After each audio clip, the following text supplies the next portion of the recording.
Hello students, मैं आपकी मीनू दी आज आपको शारीरिक शिक्षा यानी फिजिकल एजुकेशन का चैप्टर नंबर 1 कराने जा रही हूँ। स्टूडेंट्स, इस वीडियो में मैं आपको शारीरिक शिक्षा के बारे में बताऊंगी।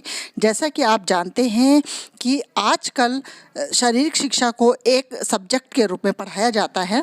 इसमें मैं आपको बताऊंगी कि सबसे पहले कि शारीरिक शिक्षा का क्या अर्थ है। आजकल शारीरिक शिक्षा शिक्षा पद्धति का एक अभिन्न अंग है। इसका उद्देश्य ये है कि नागरिकों को शारीरिक, मानसिक, भावात्मक और सामाजिक रूप से इस तरह सक्षम बनाना कि वो एक योग्य व्यक्ति और एक योग्य नागरिक बन सके और अपने जीवन का विकास कर सके। तभी इसी वजह से हमारे आजकल स्कूलों में शारीरिक शिक्षा को एक विषय के रूप में पढ़ाया जा रहा है।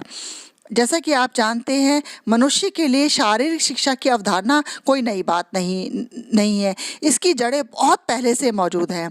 सबसे पहले इसका उद्देश्य विभिन्न रूपों में किया जाता था। इसका प्रयोग आज अलग अलग रूपों में किया जाता है, लेकिन शुरू में जो होता है शरीर को स्वस्थ रखने के लिए किया जाता था, ताकि आप जानते ही हैं कि एक स्वस्थ शरीर में स्वस्थ मन निवास करता है और एक अगर व्यक्ति स्वस्थ होगा तभी वो देश की तरक्की और अपनी तरक्की कर सकता है। तो आज शारीरिक शिक्षा का अर्थ बहुत ज़्यादा विस्तृत हो गया है। पुराने शरीर में केवल जीवन यापन के लिए ही शारीरिक शरीर को स्वस्थ रखा जाता था, जैसे पहलवानी कर ली, कुश्ती लड़ ली या भाला या तीर कमान चला ली। लेकिन आजकल इसका प्रयोग अन्य रूपों में भी किया जाता है। समय बदला, समय के साथ सभ्यताएं बदली, परिस्थितियां बदली, तो शारीरिक शिक्षा का अर्थ भी बदलता रहा। वर्तमान समय में शारीरिक गतिविधियों के माध्यम से शिक्षा देने के प्रयास को शारीरिक शिक्षा कहा जाता है। शारीरिक शिक्षा के क्या क्या लक्ष्य और उद्देश्य हैं। शारीरिक शिक्षा का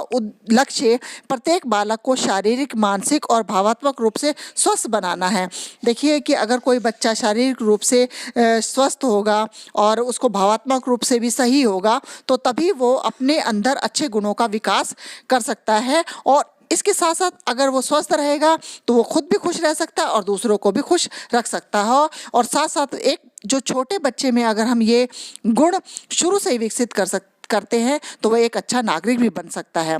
इसका लक्ष्य एक बच्चे का स्वांगीण विकास करना है, अर्थात उसके अंदर सभी गुणों का विकास करना है। नंबर 1, शारीरिक विकास करना है। देखिए, शारीरिक शिक्षा का सबसे महत्वपूर्ण कार्य होता है कि बच्चे का शारीरिक विकास करना। शारीरिक विकास के साथ साथ उसका मानसिक विकास करना, उसका सामाजिक विकास करना, उसका भावात्मक विकास करना और उसका आध्यात्मिक विकास करना।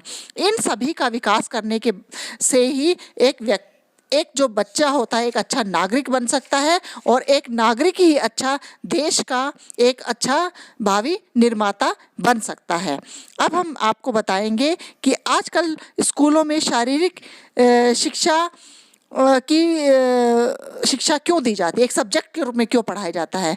नंबर 1, इसके लिए शिक्षण संबंधी कैरियर। अगर आप शारीरिक शिक्षा की सब्जेक्ट के रूप में पढ़ते हैं तो इसके लिए क्या होता है, प्राथमिक स्तर पर भी शिक्षा दी जाती है, माध्यमिक स्तर पर भी शिक्षा दी जाती है, वरिष्ठ माध्यमिक विद्यालय स्तर पर भी दी जाती है और महाविद्यालय और विश्वविद्यालय स्तर पर भी शिक्षा दी जाती है। तो आप अगर कहते हैं शारीरिक शिक्षा का अध्ययन करते हैं तो प्राथमिक स्तर पर भी एक अच्छे ट्रेनर बन सकते हैं, माध्यमिक स्तर पर भी बन सकते हैं और वरिष्ठ माध्यमिक स्तर पर भी बच्चों को शारीरिक शिक्षा को पढ़ा सकते हैं। इसी तरह महाविद्यालय और विश्वविद्यालय स्तर पर भी बच्चों को इस बारे में शिक्षा दे सकते हैं।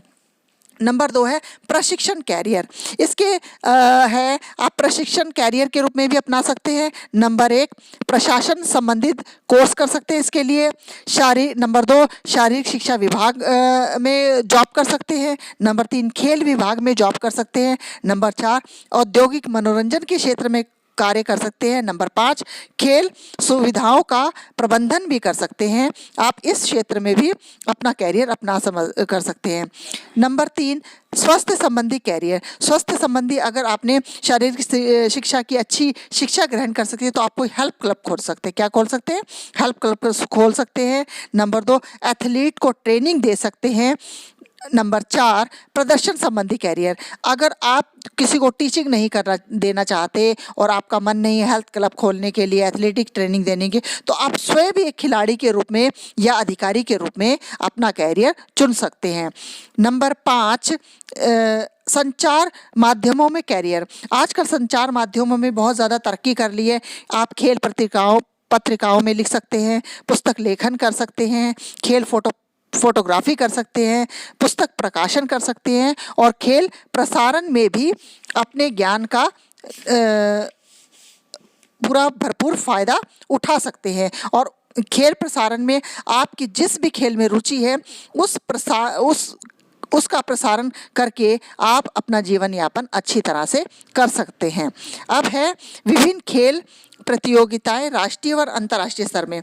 भारत बहुत बड़ा देश है, यहाँ पर बहुत सारे खेल खेले जाते हैं, बहुत सारे लोगों की रुचियां हैं, बहुत सारे खेल मंत्रालय बनाए गए हैं, कई मंत्रालयों की स्थापना की गई है। भारत की राजधानी दिल्ली में एशियाई खेलों का आयोजन भी किया गया है।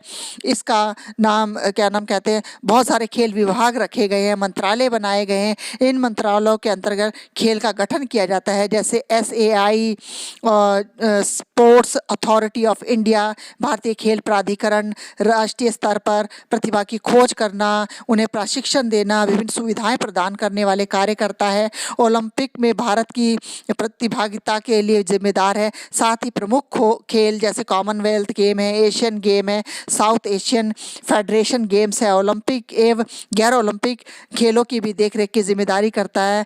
हर तरह की खेल का एक राष्ट्रीय स्तर पर संस्था होती है, चाहे वो राष्ट्रीय स्तर पर हो, राज्य स्तर पर हो, अंतर्राष्ट्रीय स्तर पर हो। इसके लिए बहुत सारे विभाग बनाए गए हैं। इनमें से कुछ संस्थाएं हैं जो अपने विभाग के लिए कार्य करती हैं। नंबर 1, खेलों के प्रमुख संस्थाओं के प्रमुख कार्य क्या क्या है।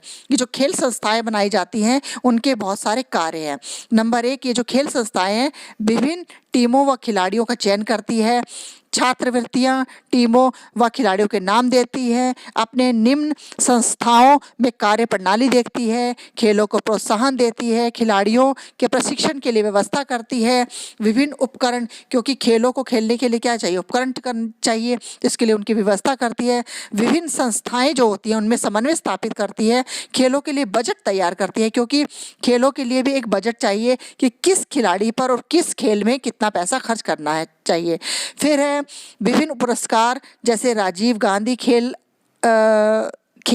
अवार्ड दिया जाता है, अर्जुन अवार्ड दिया जाता है, द्रोणाचार्य अवार्ड खिलाड़ियों को प्रोत्साहित करने के लिए, अगर खिलाड़ी खेलते हैं तो उनको प्रोत्साहित करने के लिए अवार्डों का भी अवार्ड दिया जाता है। समय समय पर विभिन्न प्रतियोगिताएं करवाती है, ये समय पर अपनी संस्था में मतदान करवाना, अंतर्राष्ट्रीय संस्थाओं से समन्वय स्थापित करती है, अंतर्राष्ट्रीय संस्थाओं द्वारा बनाए गए और संशोधित नियमों को राष्ट्रीय स्तर पर लागू करती है, नई प्रतिभाओं की खोज करती है और बड़े स्तर पर प्रतियोगिताओं के लिए उन्हें तैयार कराती है। इस तरह ये सब चीज़ काम करवाती है। भारत में एक कार्यक्रम चलाया गया था, खेलो इंडिया कार्यक्रम। खेलो इंडिया कार्यक्रम क्या है? एक स्वस्थ व्यक्ति से स्वस्थ समाज बनता है और स्वस्थ समाज से देश का अच्छा निर्माण होता है। स्वस्थ रहने के लिए क्या करना चाहिए? खेलों को खेलना चाहिए। इसी सोच के साथ आज खेलों के महत्व को ध्यान में रखते हुए सरकार ने खेल संस्कृति की शुरुआत की है। इसके अंतर्गत ज़मीनी स्तर पर मजबूत खेल स्तर बनाने के उद्देश्य से एक कार्यक्रम की शुरुआत की गई है, जिसे खेलो भारत का नाम दिया गया है। इस कार्यक्रम की शुरुआत करने का मुख्य उद्देश्य था कि भारत को भी एक खेल राष्ट्र के रूप में पहचान बन सके। खेलो भारत कार्यक्रम 2018 में शुरुआत किया गया था और दिल्ली में हुए पहला आयोजन खेलो भारत स्कूल गेम्स 31 जनवरी सन 2018 से 8 फरवरी 2018 तक नई दिल्ली में किया गया था। इसमें 17 साल के सभी खिलाड़ियों को ने भाग लिया था। इसके अंतर्गत 16 खेलों का आयोजन किया था। ये 16 खेल इस प्रकार हैं।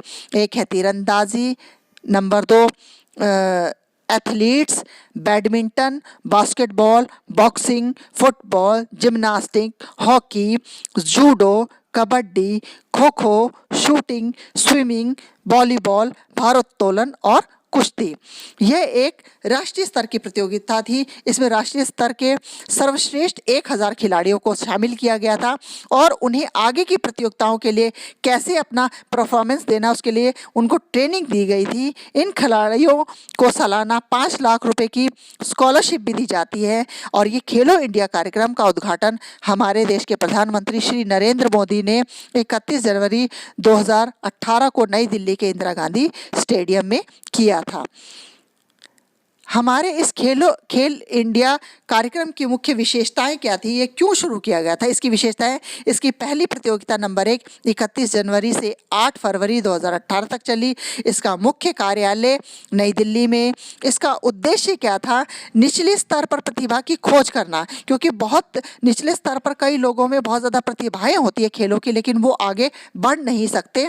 इसीलिए उन प्रतिभाओं की खोज करके उनको आगे बढ़ाने के लिए ये स्थापना की गई थी। चयन करने का मापदंड, इसमें कैसे चयन किया जाता है? इसमें चयन करने के लिए 17 साल से कम उम्र के खिलाड़ी, पहले 8 खिलाड़ी जिन्होंने राष्ट्रीय स्कूल गेम्स में स्थान प्राप्त किया हो। नंबर 4 नामांकित खिलाड़ी। नंबर 1 खेल संस्थाओं द्वारा, CBSE गेम फेडरेशन द्वारा। नंबर 3 मेजबान राज्य द्वारा। नंबर 4 आयोजक समिति द्वारा। पहले खेलो इंडिया गेम्स में हरियाणा के 102 मेडल्स, 38 गोल्ड, 26 सिल्वर और 38 ब्रॉन्ज के स्थान हरियाणा ने प्रथम स्थान प्राप्त किया था। द्वितीय स्थान पर महाराष्ट्र था जिसने 111, जबकि मेज़बान दिल्ली ने केवल 94 मेडल से तृतीय स्थान प्राप्त किया था। दूसरा, खेलो इंडिया गेम्स के मेज़बान महाराष्ट्र प्रथम स्थान पर, हरियाणा द्वितीय स्थान पर, दिल्ली तृतीय स्थान पर रहा। आप जैसे जानते हैं कि शारीरिक शिक्षा का आज बहुत महत्वपूर्ण स्थान है, इसीलिए हमारी शारीरिक शिक्षा पर बहुत ज़्यादा ध्यान सरकार को और विद्यार्थियों को बहुत ज़्यादा ध्यान देने की ज़रूरत है, तभी हमारा देश प्रगति के पथ पर अग्रसर हो सकेगा। ये था मेरा आज का पहला चैप्टर। आपको कैसा लगा कमेंट बॉक्स में लिखना कि आपको ये चैप्टर कैसा लगा और मेरे पढ़ाने का ढंग आपको कैसा लगा। धन्यवाद।